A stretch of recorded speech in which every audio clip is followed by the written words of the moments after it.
A long time ago, on a comics page far, far away.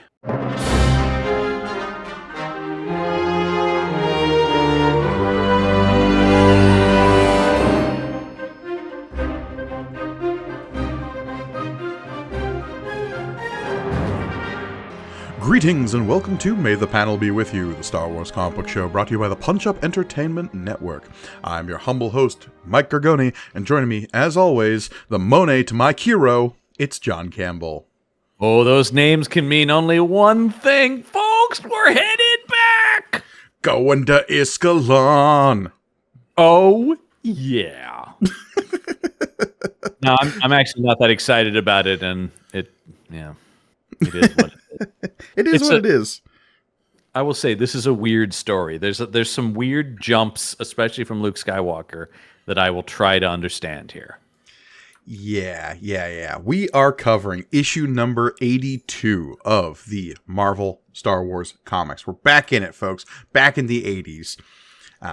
Jo Duffy is at the helm, and she ain't letting go anytime soon. Does she take us to the end? Not to the very, very end, and there are some fill-in writers here and there, but she does a lot of it. Okay, yeah, all right. I wasn't sure if this was it for the way out, but okay. Yeah. All right. But yeah, we are covering issue number 82, where it was released in April of 1984. We got Jo Duffy as our writer. We got Ron Frenz back on pencils. We got it's credited as M. Hands on finishes, which is our like inkers, right? And the Marvel Unlimited creditation, which is usually like a little bit more accurate than maybe what's published in the issue, actually doesn't list any inkers. So I'm not 100% sure if this person exists. Let me check my where I go to next, which is Wikipedia. I don't know if you. We then got Joe Rosen on letters and Glennis Ween, eventually Oliver on colors, with Louise Jones, eventually Simonson on edits, and Jim Shooter as our editor-in-chief. Here is Mandy Hands, is what is listed. Hands? Okay. This is their only credit on Star Wars. All right. Let me see if Mandy Again, Hands... that does not give me much credence in the way of this person might not exist. Like it's just like a free-for-all of whoever was available? Yeah. Mandy Hands did some stuff for Marvel. Okay. Oh. Mandy Hands or M Hands or Many Hands are terms used when several creators work complete a comic, usually more than space allowed for staff. Often Mandy Hands would contribute to an issue when an issue is running late. Yep. That's the idea. It's Many Hands, Mandy Hands. Got it. Called it. There you go. So it's just whoever was around, please, could you ink this? Could you ink that? Anyone not doing anything else, come ink this Star Wars comic. We got a loose Star Wars pages on all these tables, and it's just going to be a group project. Yep. Which is, as we know, a great way to make comics. We've always said it's a collaborative medium. And what is more collaborative than a mad scramble to get it done? Yeah, there's collaborative, and then there's assembly line. I mean, for all we know, Jim Shooter, might have inked some of this. We know he was a man of many talents, so it's very possible. Hey, I did it all. But yes, we are back into it. We're in the post-Return of the Jedi era. Last issue, we had Han Solo having an identity crisis, and now we got to check in with the other hero of our book, one Luke, not a whiny bitch from Tatooine anymore, Skywalker. Yeah. Although, I will say, right from this cover, he's immediately like, "Wah!" Yeah, like, look, this cover's going to put Luke on the back foot because he's being attacked by a space samurai. What? So, we mentioned Iskalon right at the top of the show, and this cover doesn't bury the lead here. If you've been reading this book, at least during the Jo Duffy era, you recognize these fish people in the front. Those are our friends, are they the Iskaloni? Was there? I believe they're the Iskalonians, yeah. Yeah, that's, yeah. Yeah, they're interesting. Yeah.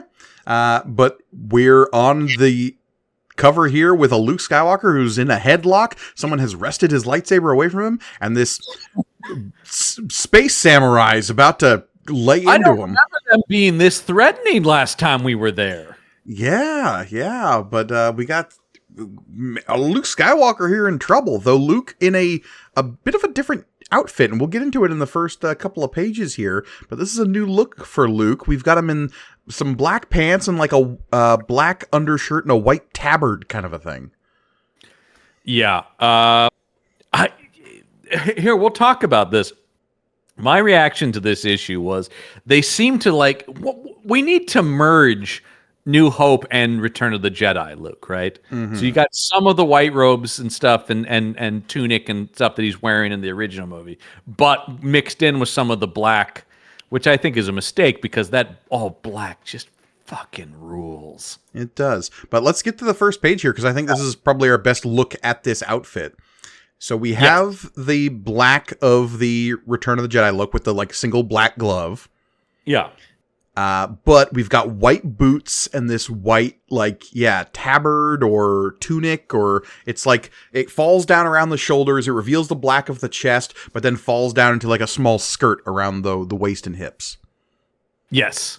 I will say I'm okay with the white tunic. The white boots get me. I think if it was all black with just the white of the tunic and like battle skirt, I'd be okay with that. Okay. The white boots really are a weird look. I don't know. I dig it because, I think it is a good, okay, this is a Luke that has mastered the balance between the light and the dark, right? That's what I can only assume is what they're going for. The white highlights I don't have an issue with. Actually, on the cover, he has a white glove. Yeah, and I don't know if that would look better or not here. I don't know. He's going for that Michael Jackson look. Which was fine in the 80s. Yeah, and I'm only referring to Michael Jackson circa 1984. He's the coolest guy alive. Fair enough. But we have Luke right on the front page here saying, "Go ahead. If you really think you can beat me, give it your best shot, and you better not hold back." Who's he talking to? What Sith Lord is he battling? Even though it makes no sense. Well, it appears to be Ewoks when we turn the page. And it's Ewoks, yeah. He is still on Endor, and he is training. We have the Ewoks helping Luke train and keep his edge up as he's using the Force to sense incoming attacks. They really, they were like, hey, we're not just going to get at it just because we're supposed to Return of the Jedi. We're staying on Endor. We're sticking with the Ewoks, everyone's favorites. Yeah, everyone's favorites. Controversial about them. It didn't ruin the movie for some fans. They're gonna get their own comic book series, and you're gonna like it. Ewoks are being shoved down our throats, man. What do you're gonna real quick? Your take on Ewoks? My take on Ewoks. This is always one of those big divisive topics that Star Wars fans are confronted with, right? Oh yeah, the Ewoks comic book series will start next year in '85. Okay, we'll get there. We'll get there, but I don't know, man. You got to pick a side. Are you pro or anti-Ewok? But I think maybe I'm hearing it in your voice. I kind of don't have strong opinions one way or the other. Number one, I think the age that we saw these movies, they've always just been part of it to me. Yeah.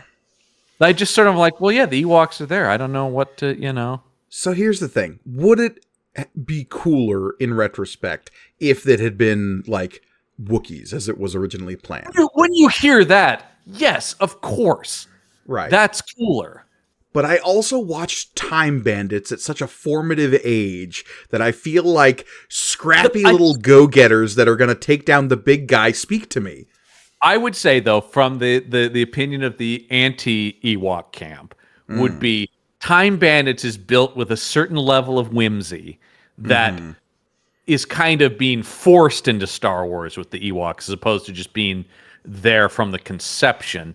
And, of course, it was always felt like a lot of the complaints at the time were just like, this is clearly a move to sell plush toys.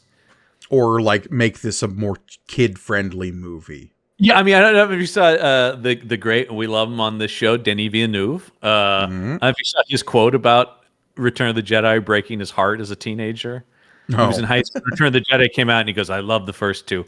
And then the Ewoks showed up, and I went, "Oh, so this is not for me then." He talked about that was like a coming of age moment when it's just like, this franchise has left me behind.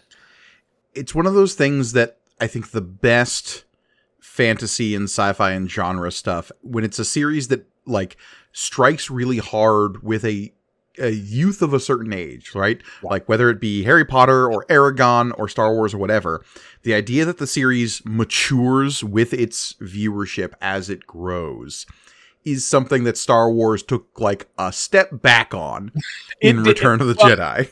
Because we've talked about this, and especially if you've read the history of it, and I swear we'll get to this issue, but it does feel, and it is the case, the one Lucas had the least amount of control of was Empire. Mm-hmm. And so it was sort of him going like, back it up a little bit. Yeah. And so, yeah, I will say, like I said, it's my least favorite of the three. I still think the trilogy's amazing. I still love Return of the Jedi. But yeah, I will say, especially as I've gotten older, I can at least see why Ewoks irk people. They don't bother me. There are a couple moments that are silly with them that I roll my eyes at when I watch it. But in general, I'm okay with them. It's so funny, too, when you think about George Lucas trying to, like, reel things back and make it more kid-friendly. And then he goes and makes the prequels, which are such a, like, rage-filled indictment of Bush-era politics. Yeah, he's a different guy. When he's making those, he's not, there he is just like, I got things to say! Right. Our government's dragging us into a war that we didn't sign up for. Sorry, I know it's for kids, but Uncle George has got some thoughts. And you're going to hear them. Yeah. Yeah. But yeah, anyway, that look in Luke's face in the bottom right panel is like what a lot of people looked like when the Ewoks showed up, I think. I will say this sequence maybe doesn't help with that either. I'm sure a lot of people are like, oh, well, fuck this then. Now he's training with Ewoks. I don't know. I dig this. I like that Luke is like... I'm not saying that's my opinion. We're sticking with a Luke who is like mastered his powers, and I like seeing Luke be just completely dismantling everything that's coming at him because he senses the Ewoks coming, he senses the catapult launch, he slices all the rocks coming at him out of the air, and then all of these Ewoks are throwing spears and rocks at him out of the trees. And then it's just a few pages of him somersaulting through the air and flipping around and. Hell yeah. This is Luke just like absolute master of his powers here. Absolutely. I think this is all great. And I like the line he'll say later where he's just like, yeah, I'm really good, but I can't get rusty. That's why I got to keep working on it. The middle three panels here of Ewoks throwing spears coming at Luke when he's mid-flip in the air, and then him vip and vorping the spears out of the air with his lightsaber rules. He appears to be like cycloning in the air, right? Like, yeah. And you're just like, oh, man. Because that's just, we never saw that. Number one, I'm not sure 80s movie technology could have gotten us to this place. This is closer to the Jedis we see in the prequels, where they are just these acrobatic guys flying through the air. And they're ninjas, right? And then people who don't like that, I don't understand. There are people who are like, I liked it better when they weren't flipping. And I'm like, really? Because they're pretty amazing. Like, one of the few things you really can't get on those prequels about are the lightsaber fights. This is unbelievable. Again, I will try to veer away from this train, but like, say what you will about the sequels, but like the lightsaber duels we got in them were pretty awesome because they were somewhere in the middle, and I think that was a good even footing between like flipping, diving, and rolling through green screens and the more stoic lightsaber duels of the originals. I will say, maybe the best lightsaber battle in the whole franchise is that throne room fight in Last Jedi. It's one of the coolest things I've ever seen. So, say what you will. And I like everybody. Here's a very rare moment where I'm going to say something nice about Rise of Skywalker. In isolation, Ben Solo versus the Knights of Ren rules. I don't think that movie earns that moment at all. Okay. But that moment cut out is rad. Watching clips of Rise of Skywalker is a more satisfying experience than watching that film from start to finish. And I agree with the Adam Driver moment when he reaches behind him and does the little eyebrow raise is very Harrison Ford, except for I don't believe he's made that turn. Anyway, that's a whole thing. But I do agree. Yeah. If you watch that, everything people say complimentary about that, I agree with, except for the fact that it's in that movie. All right. Anyway. Then we have an Ewok with a knife leaping at Luke. Going, Yerf! There's the Rambo of Ewoks. Luke then goes full Professor X. Yeah. And just holds him there. And then he's like, ooh. Oh? Ooh? And this we find out is Wicket, I guess, because Luke says as much. I know, yeah, which I find strange because that Wicket doesn't have a purple headscarf, but okay, whatever. Whatever. Yeah. It's 80s comic book coloring. We can't hold that against them. Well, we're about to get to some very weird coloring here in a second. Because yeah, so I do like this when the other characters roll up, just go, great stuff, Luke. You're defeating tiny little forest creatures. Lando's line here is so good. Chewie makes some comment, and Lando says, "Yeah, Chewbacca has a good point there. Is that how you Jedi Knights originally got your reputations as fierce warriors, by taking on creatures like Ewoks?" Yeah, what a badass! Am I right? Jesus, Luke, it's a new low. I do love the idea of just like, what if Jedi only got their reputation from beating creatures that were like half their size? Yeah, I'm starting to think I've heard things wrong. Yeah, I did enjoy that. I like once again, that's the stuff I like and I want more of, actually, is like Lando's giving him shit, like they're buds. Mm-hmm. But it's Admiral Akbar here, who apparently mistakenly washed his white uniform with some sort of red clothing, and it got dyed pink as a result of it. Look, just Lando threw one of his capes in the wash, and it ruined it for everybody. Oh, God damn it, Lando! What? Or, come on! What's more likely is somebody threw one of Lando's cape in the wash, and Lando went, "But that's dry clean only." Oh, it's a dry clean only, you bastard! This is ruined! Oh, no. But yeah, Akbar's rolling up here. He's like, "Oh, sorry for interrupting you." I do like also, that's very on brand as well, is Lando says that, and 3PO's like, "How dare you?" and Luke's like, he's joking, 3PO. That's all. Once again, this is what we talk about, where I do think Joe Duffy gets the voices of these characters.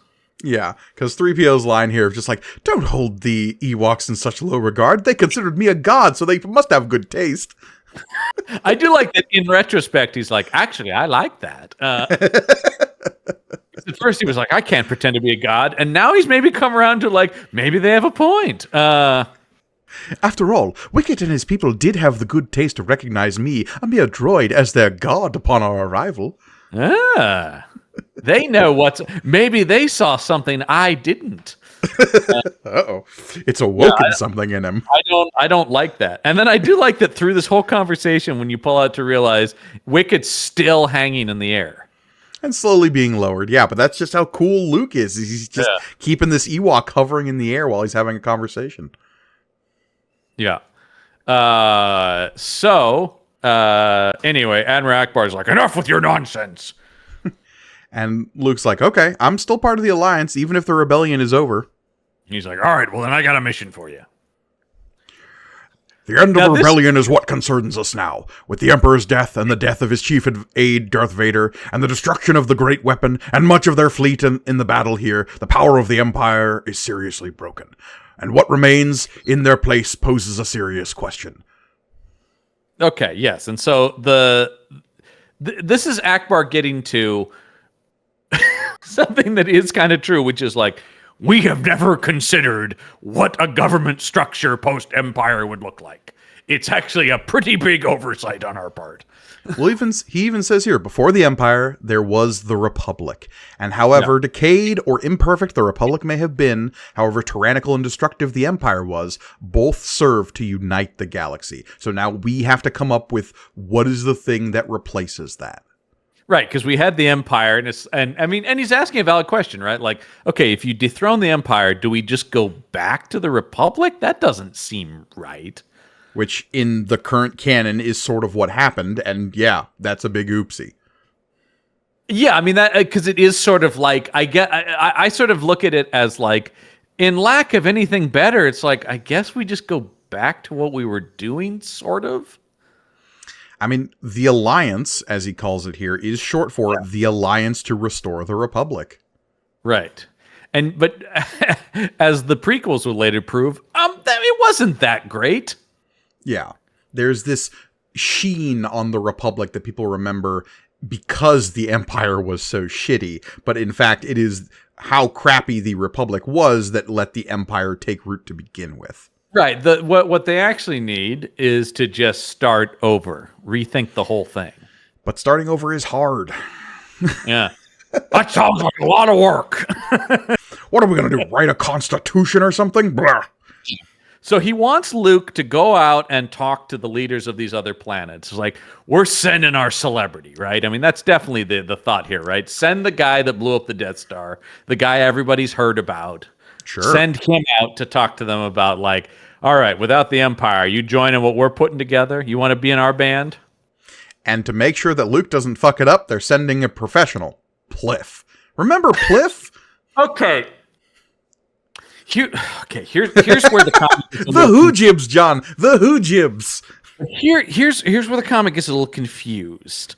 Okay, because they say Chewbacca's not going because he still has more to learn from the Who Jibs and more to teach them, and I'm needed here to translate their tongue. They're on Endor, though. Yeah, they confuse the Who Jibs and the Ewoks a little bit on this page. Because they serve a similar purpose. Like, the comic created the Who Jibs, and then the movie creates the Ewoks, and they serve very similar purposes. They're both, like, local fauna that the rebellion allies themselves in order to defeat the Empire. And now they're not merging, because, like, Pliff is still this little pink psychic rat bunny thing that can hop around and speak into people's minds. Chewie is staying here on Endor to learn from the Who Jibs. And Pliff is... The idea is Pliff came with them to Endor now? I mean, I think it is implied that the whole rebellion is here, and that would mean that the Who Jibs came too. Yeah, but it's all just... It's out of nowhere, and it made me stop and go, wait, what? Yeah, it all comes down to this dialogue from 3PO here that says, "Well, Master Luke, Chewbacca feels he still has more to learn from the Who Jibs and more to teach them, and I needed here to translate their tongue." And I think Who Jibs should just be, like, omit that and put in Ewoks. Yeah. And then the rest of this makes sense. I will say, this issue, and we'll get into it, is getting back on the bullshit of the comics. It's a lot about, like, okay, now Return of the Jedi's happen. Great, we've acknowledged that, but as we move back, let's get back to the continuity we built. I kind of like this idea that, like, hey, we have our own continuity of stuff here in the comics. Why not, like, continue the stories we've been telling, but now we can kind of go in whatever direction we want to with them? Because it's bad, Gurkhan, is why you shouldn't do that. It's bad. The Who Jibs are bad. Why are the Who Jibs bad? Why are the Who Jibs any worse than any other bullshit Star Wars monster race? I would say maybe mostly due to how they talk, but they're it's like, if you had a problem with the Ewoks being cute, these things are 10 times cuter.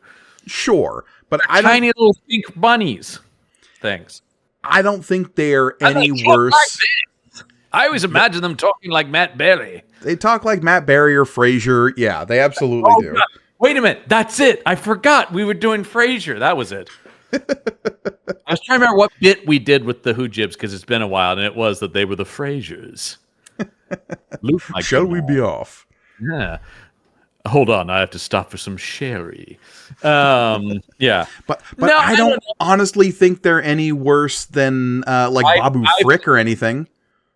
Well, they're certainly a lot more important than Babu Frick. They've really taken center stage here. And I like a Babu Frick. Hey. Once again, but to be fair, a positive thing came out of Rise of Skywalker that clearly everybody agreed on, because now he's been ported into the other stuff. Or at least his species, yeah. Yeah, which I don't know what those are called. Oh, crap, I knew this. They were just featured in a story I read. Because, I mean, it is interesting seeing the trailer for Mandalorian and Grogu, and, one of them gets prominent feature in it. They're called Anzellans. Yes, Anzellans. Yeah. And they come from Kijimi. Yes, because Kijimi is one of the planets that's featured in Star Wars Outlaws. Yes. With those bug It's also guys. the home world of everyone's favorite character, Zori Bliss, who just took off. Despite being played by one of my favorite actors. Although, once again, always a great decision to get an amazing actor like Kerry Russell and cover her face the whole movie. Yeah, well. So, anyway, however you feel about the Hoojibs, one of them is going to be tagging along with Luke. I will say, I have less problem off. with the Hoojibs than the characters that get shoehorned in later, who I really can't stand. Oh, well, we're going to get there right now, because first we got to get to Iskalon, though, because that's where Luke's headed to first. This is where the thinking of this is so insane. Last time we were on Iskalon, which wasn't really that long ago, I don't think. Once again, it was directly before the events of Return of the Jedi. How much time passed is very weird. I'm not going to even try anymore. But conceivably, under a year, we know. Oh, I mean, within months, yeah. Yeah. And the last time we saw them, their arrival there decimated this culture, and they were told, we no longer want to talk to anyone at all. We are completely segmenting ourselves off from the galaxy. So Luke thinks step number one is let's go talk to them? I mean, he's working off a list that he was given by Admiral Akbar. He's not. Yeah. He did not write the itinerary here. No, that's true, but it's still weird that you would even start there, because they were pretty clear. Once again, weeks ago, stay the fuck away from us. But there was I went back and reread the last issue there. You did more research than I did. There is a crack of an opening in the dialogue they have there where they're like, so long as the Empire still exists, we want nothing to do with the rest of the galaxy. Okay, that's... And now we've achieved the clause of so long as the Empire. So step one, baby, right back there. At the very least, this is maybe Luke's attempt at being like, hey guys, just FYI, maybe you want to tell me to fuck off, but the Empire's gone. Just FYI. I will say, though, he does not take to heart if you want to tell me to fuck off, because he is going to be pretty insistent. We'll get there. Let's get into it. Yeah. I will say, this is a return to a naive Luke that I did not enjoy. Or at least a overly optimistic Luke, for sure. Yeah, it does not feel like a Luke who's gone through Return of the Jedi. That's a different Luke. This should be a more stoic Luke, and he's right back to what? Well, and the first thing he's going whoa about is a ship that has landed on Iskalon before him in the wreckage of the city that got bombed by the Empire. Saying, that's weird, because 3 days ago they told me they didn't want to talk to anyone who was a surface dweller. Right. So Luke lands, and they're like, what the hell is the ship doing here? Because, he's recapping the events of the Iskalon thing, where it's like, this was a city that was floating on the surface of the ocean planet here, and the Empire bombed it, and now this ship is here. That's weird. Tell me what's up, my good man. I wasn't there. He's recapping for Pliff, yeah. Kelsey Grammer is like, please put this character in there. That would be some sweet voiceover money. I'm actually kind of surprised. Kelsey Grammer does seem like a guy who'd be doing Star Wars voices. Oh, for sure. Anyway, they identify this as a Corellian ship, and it looks like the registration may have been forged. Could be pirates or smugglers. Turns out it's both. Turns out we know these people, and I'm not a fan. Yeah, because a shadowy figure steps around the corner and says, "You, at last!" as they lunge at Luke Skywalker. And it is the horniest character in the history of Star Wars. Hey, it's Danny, the Zeltron, that red-skinned hottie who has the hots for Luke Skywalker. Aren't you so happy to see her, John? She's back! I hate this character. And guess who she's with? Rik Duel! Not Han Solo, or Han Solo with a goatee. I mean, he's basically Mirror Universe Han Solo. What if Rik Duel and Danny and that third one were also here? Yeah, and the rest. It's Cheeto. Cheeto is the name of the Rhodian who moves with them. Yeah. Cheeto. Oh boy. Yeah, and no one's favorite group of characters. I love these rascals. Well, they just feel like the most leftovers, like of, I don't know, it's a weird, hot Star Trek character. Because the idea of a fully painted up woman who's sexy is a real 60s Star Trek thing. Oh, I mean, she is basically wearing go-go boots here, so yeah. Yeah, and then, Han Solo with a goatee, and the amazing character name of Rik Duel. How you doing? Rik Duel. Hey, at least the Rick spelling in this issue is consistent. And then, the Rhodian that no one remembers. Cheeto. Yeah. And me! And I had to be like, didn't you die? No. They had another friend who died, right? Yes. Yeah, that was it. But I was like, didn't Cheeto? No, the other guy died. Okay. Right. Great. But yeah, and Dani is here. She loves Luke Skywalker. She has like a hormonally imprinted on him. Yeah, their whole alien race is very weird. Well, it's one of those, like, the thinly veiled kink of the writer is being expressed in character form here. Well, I guess it actually feels very Roddenberry, where it's just like, we have to make love.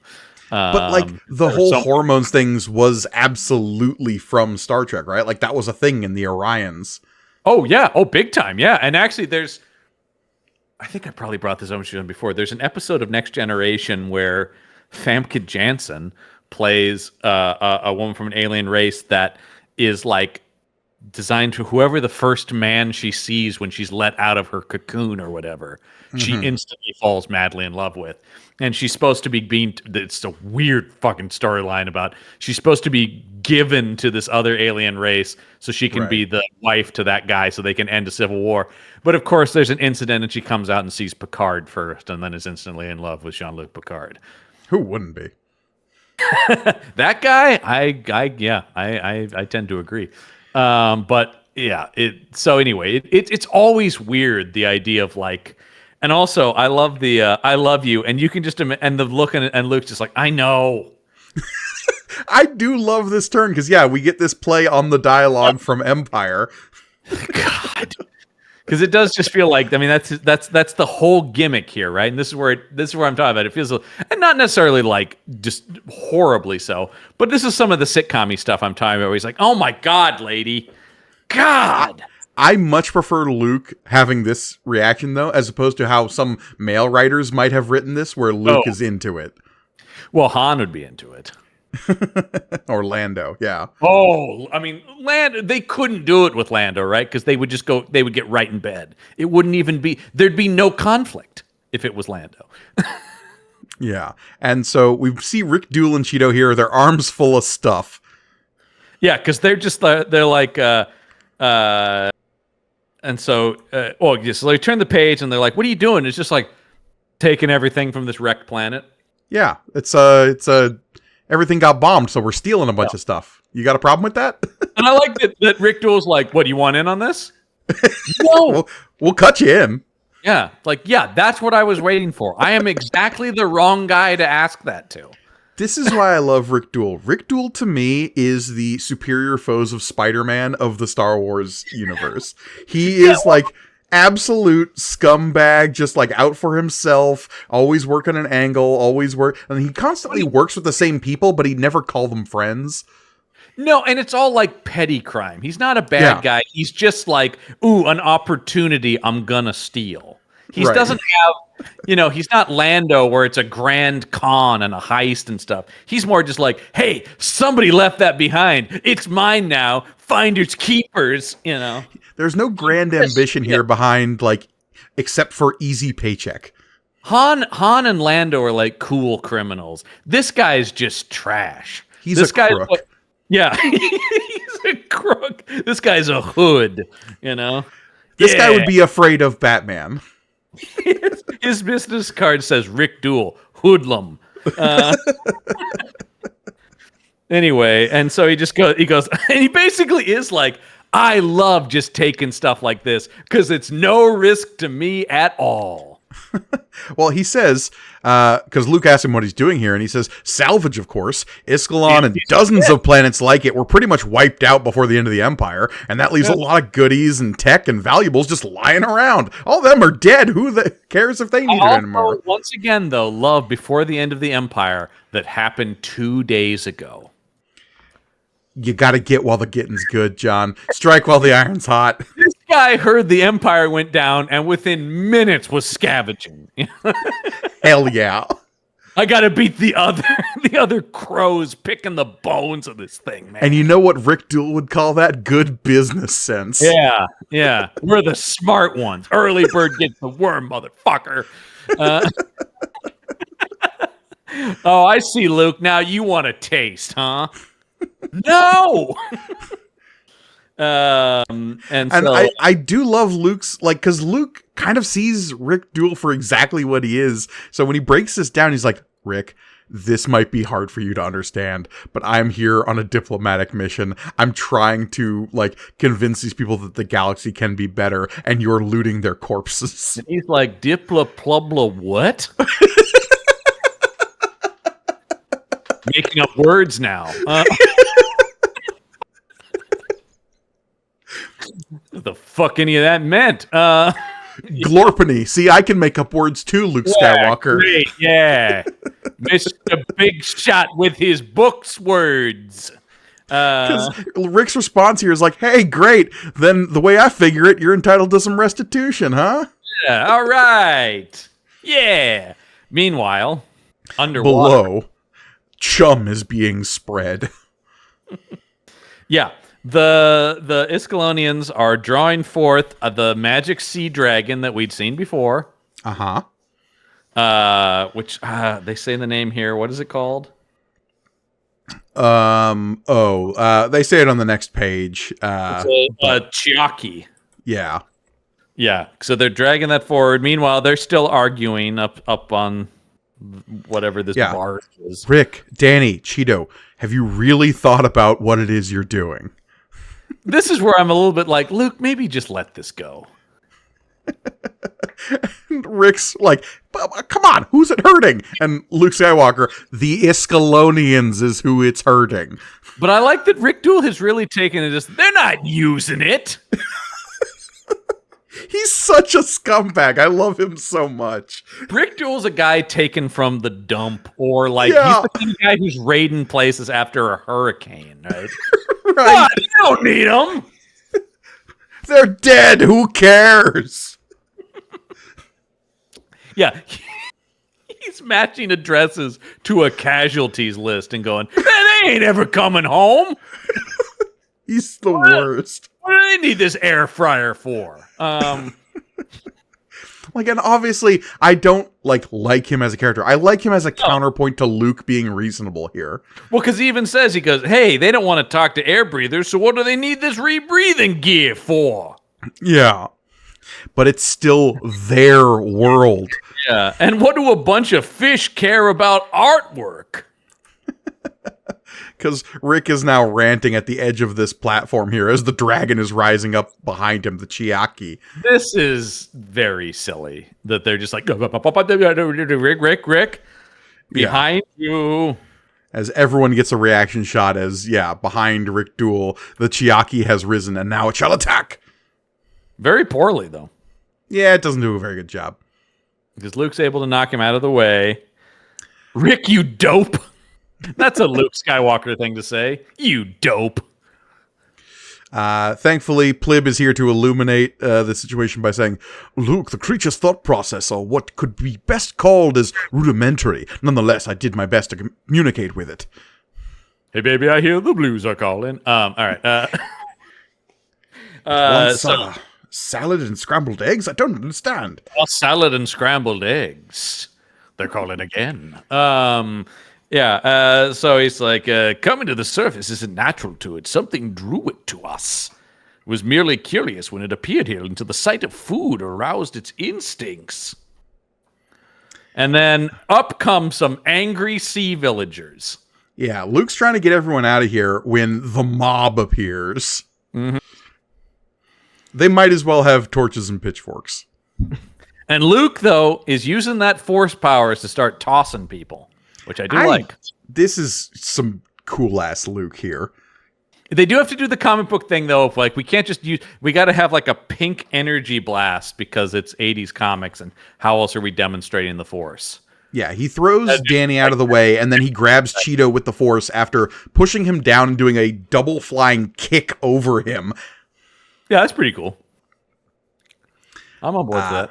So he throws all three of the scoundrels aside and then just like flying bicycle kicks into the Iskalonians to try to knock the mob backwards. Which is pretty wild. And then they go down like bowling pins, of course. They all go into each other. Kung Fu Luke is my favorite Luke.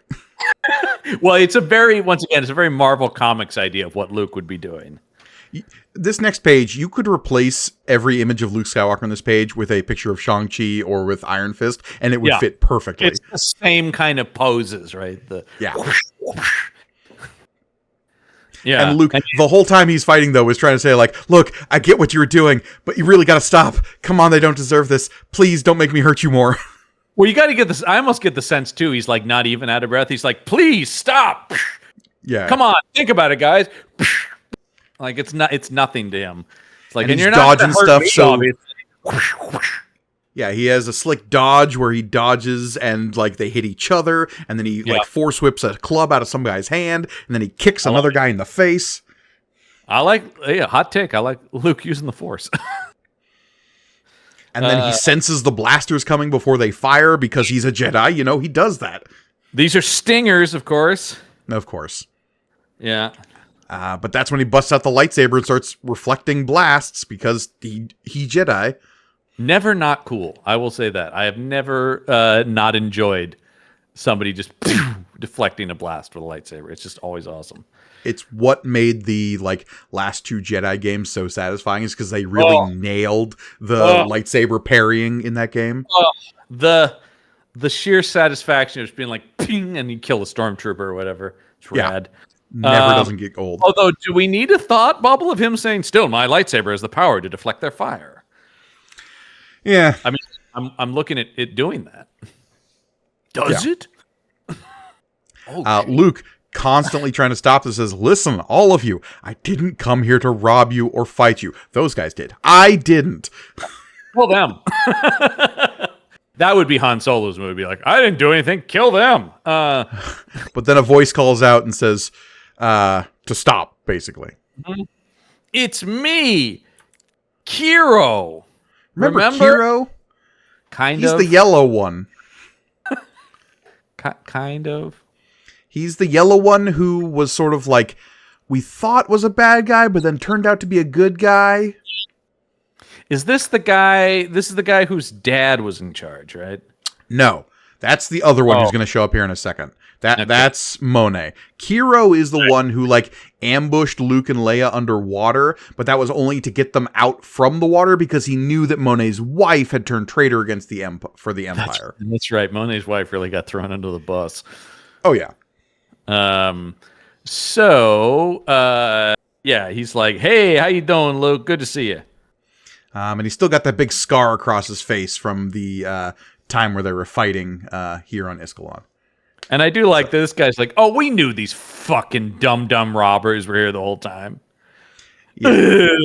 The Rik Duel, me, us. Well, because Luke is saying hey, the good news is the Empire's gone, the power broken, and Kiro's like, we know that's why the scavengers showed up. Yeah, we heard about it. Yeah, we get the news down there. I do like Rik Duel's expression here. It's just like, hey, I'm just an honest businessman trying to get by. Well, Rik Duel is kind of Han Solo without the charm, right? Yeah, 100%. Yeah. It's like, no, this guy's sleazy. More of the scruffy, less of the nerf herder. What? Who you calling scruffy looking? That's Rik Duel. That was the original line. They cut it down. No, yeah. Okay. So Luke tries to explain it to them because Kiro's not really getting it. And he's like, hey, I'll put it in terms of the biosystems that you understand. After the predators comes the parasites and the scavengers, pointing at Rik Duel. Hey, I guess it's pretty accurate. And so anyway, Luke is like, so just fucking forget about them, because the reason I'm here is I've got a big opportunity for you. We're putting a little group together. What would you say about sending a representative to a Congress of Worlds to figure out a system so we can put together a subcommittee so that we can find enough people to wrangle into a Senate that then might agree on some terms that we might all agree on in terms of some kind of galactic government? How about that? Yeah. It's it's a little vague. There's not so much a plan here as a let's get everyone in the room together and then maybe come up with a plan. We're going to all get together to come up with a plan, to have a meeting about setting a plan. Right, exactly. Yeah, concepts of a plan, if you will. Concepts. But a voice says, hey, that doesn't sound very great. And hey, it is Monet. Remember? That guy whose dad died and then his wife died and then was forced to become leader of his people? Well, in case you forget all that, they say it in dialogue. Yeah, they do that right now. Monet, you're that guy whose dad was in charge, and then your wife died, and your dad died, and now you're in charge. You know, like, yeah, that's me. And Monet looks pissed. Get out is basically what he's saying. And he goes, but it looks like, whoa, but if you didn't hear, the Empire's done, so you don't have to be mad anymore. It's like, we're still mad about a lot of stuff, though. The school will decide what is necessary for itself. We need no outsiders to tell us otherwise. Yeah. Luke, please understand, as the leader, I must always express, as best I can, the will of my people. My wishes and feelings do not enter into it. They went big into this in the issue that introduced them, that like he's not like, he doesn't decide for them. It's sort of like they're not quite a hive mind, but they're a little bit in that. They're a school of fish where it's like there is always going to be a fish at the front of the school. And while it doesn't necessarily lead them, it does point the way, or like it expresses the movement of the school. Right. But everybody's kind of in on it together a little bit, right? He's not a dictator. Right. Exactly. He's just expressing the will of the larger organization. Yeah. And so, this is where I don't understand why Luke isn't just like, well, think about it and get back to us. I mean, he literally says, I do understand. But then he keeps talking. Yeah, because Monet then says, good, then leave. And Luke says, well, I don't understand that. Well, then I don't understand what you understand, because Luke's job is done. It's like, we'll think about it, and Luke should just be like, great. If he's like, no. Let me explain even more.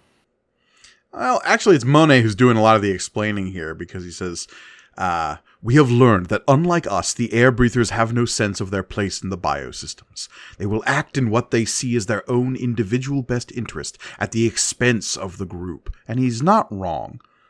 But he's also kind of being shitty, right? Where he's like, we do things our way, and then the way you people do them. Ugh. Yeah. But also, like, he's not wrong. He's not, but there's no reason. You don't need to judge. And I don't need that in my life.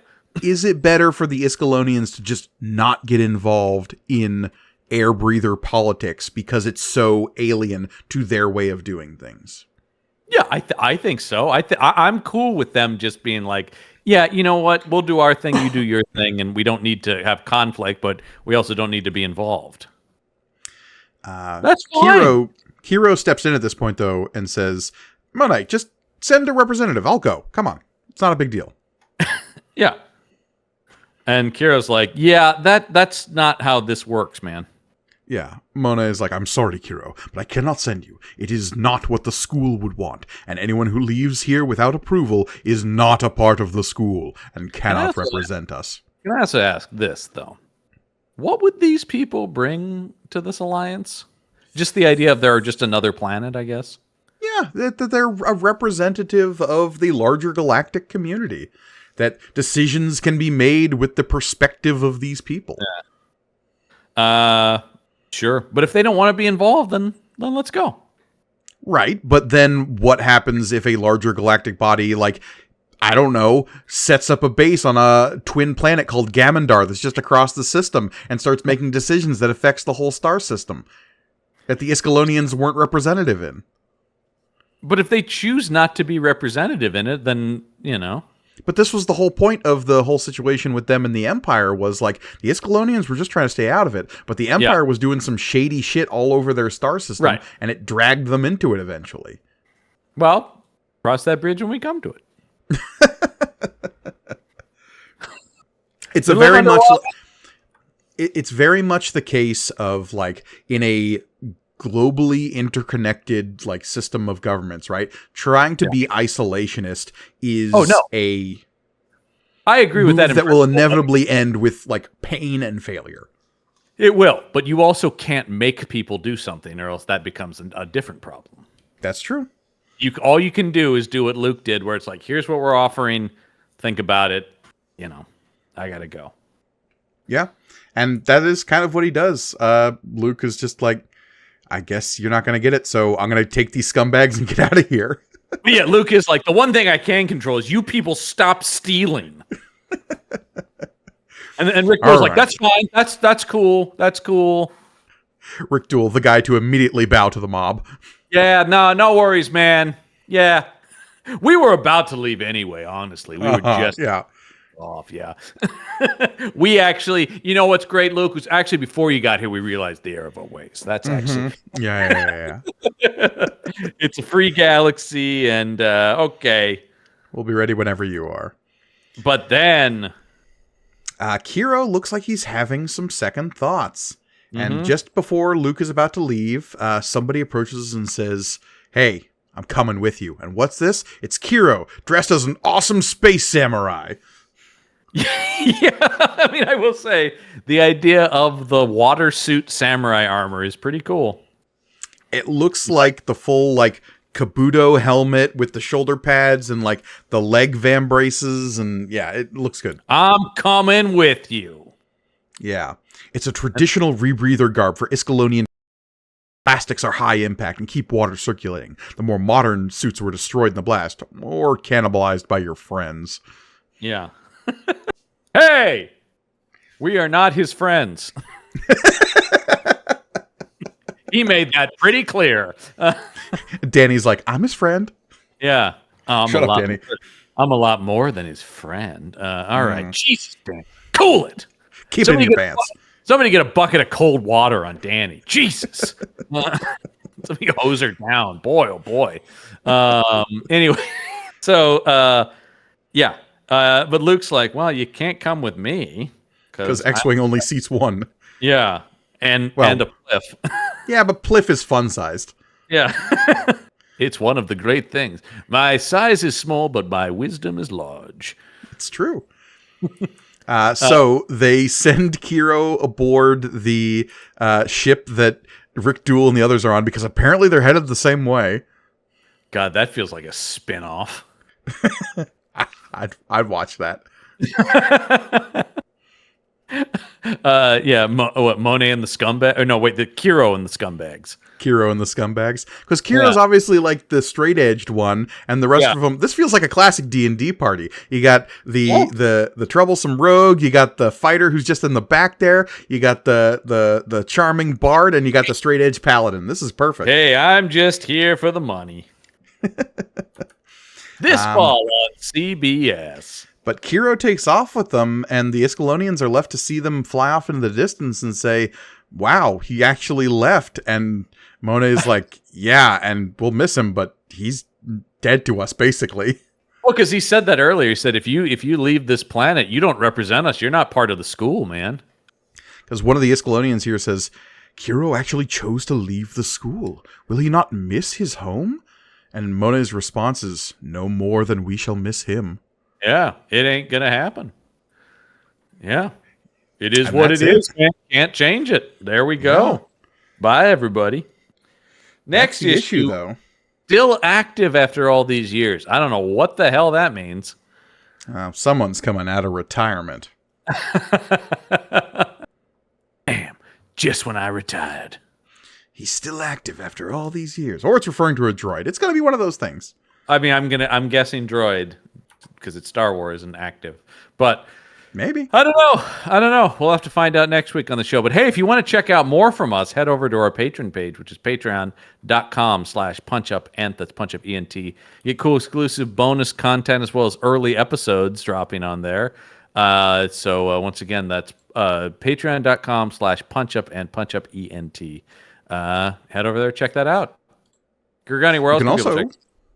YouTube. You can find us on YouTube. That's youtube.com/@punchupentertainment. There you can find all of our shows, including this one. Best way to watch this show is honestly on YouTube because you can read the comic along with us. You can also find all the other shows in the Punch Up Entertainment network there, as well as our YouTube exclusive stuff.